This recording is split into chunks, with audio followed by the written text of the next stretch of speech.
Hi, Dan.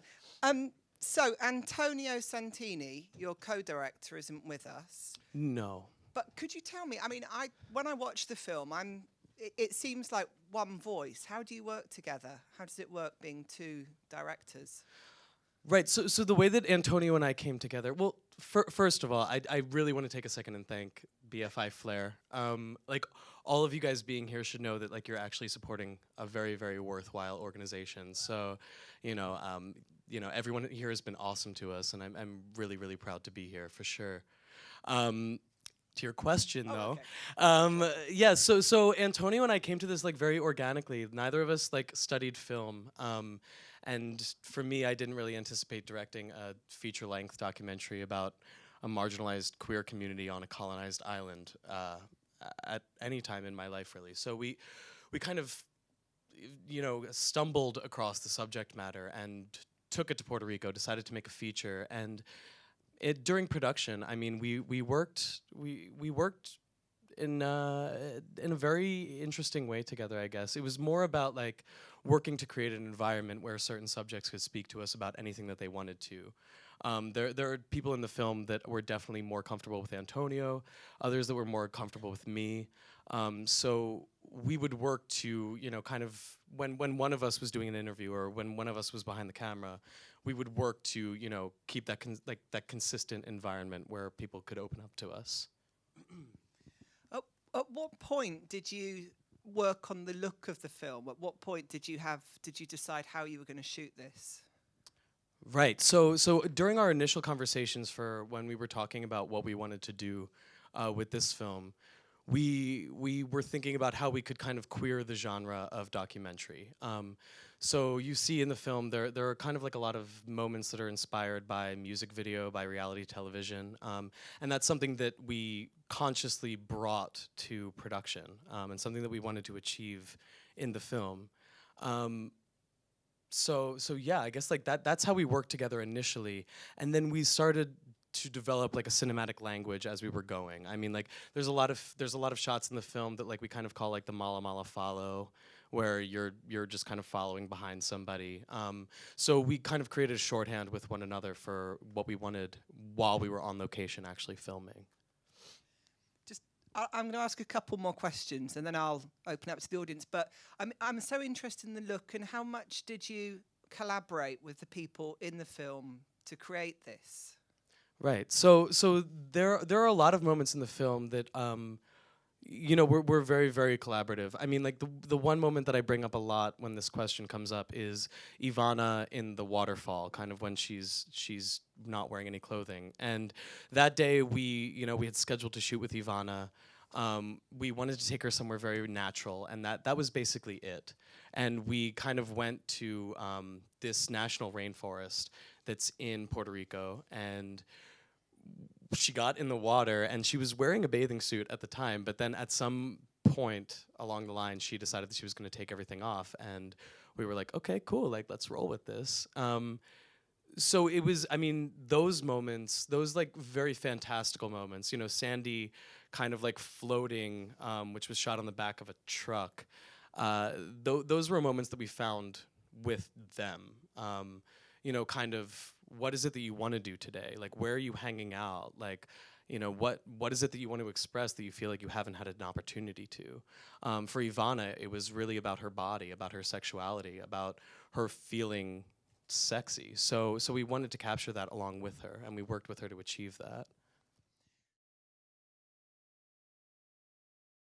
So this is a question that comes up a lot. It's actually a pretty popular critique that I'm ready and willing to accept in a lot of ways.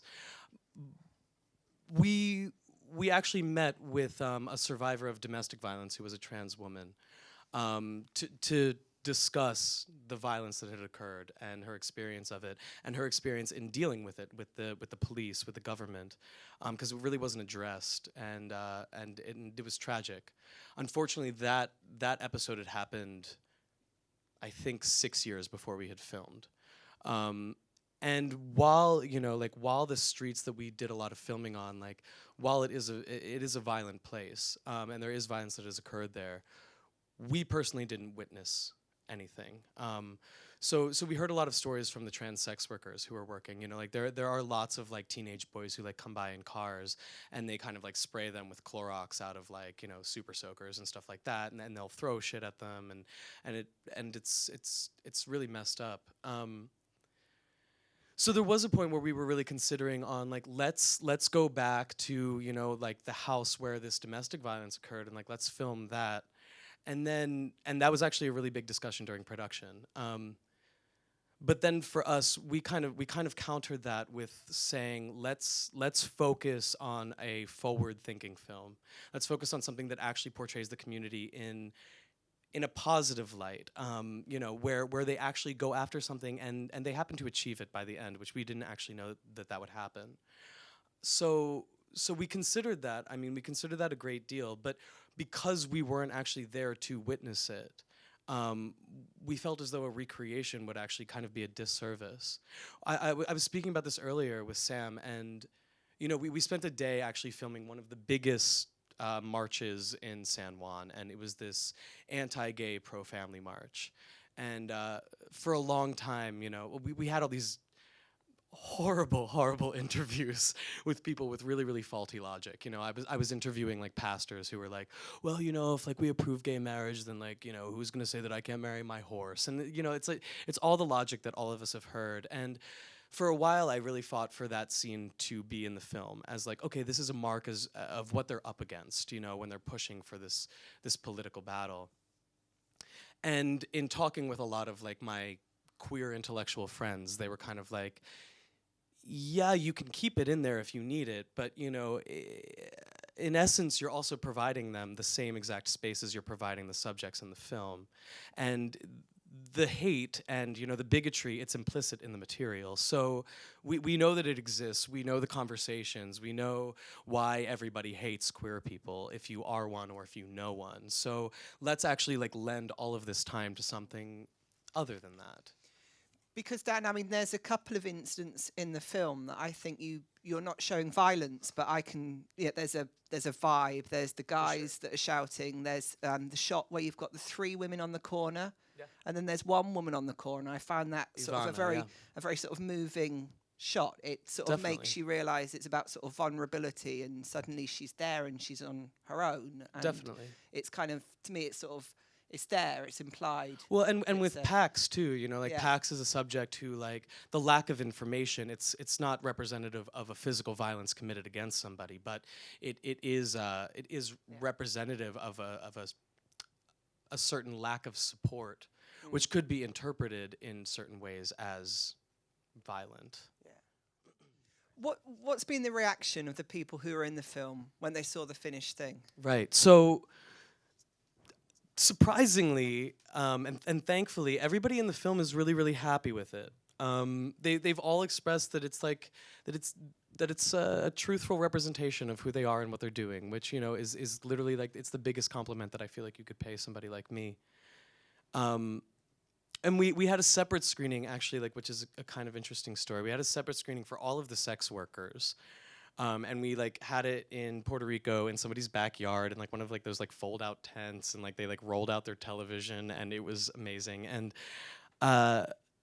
the interesting thing about it is right after they were really happy. Like they were like, this is awesome, this is great, like this looks great. But you know, the film is constructed in a way, like Antonio and I kind of call it like a trans fairy tale. You know, it is documentary, but it's also packaged in a way where it is fantastical, you know, and things culminate in a way that they will never ever do in the messy chaos that actually is life, you know.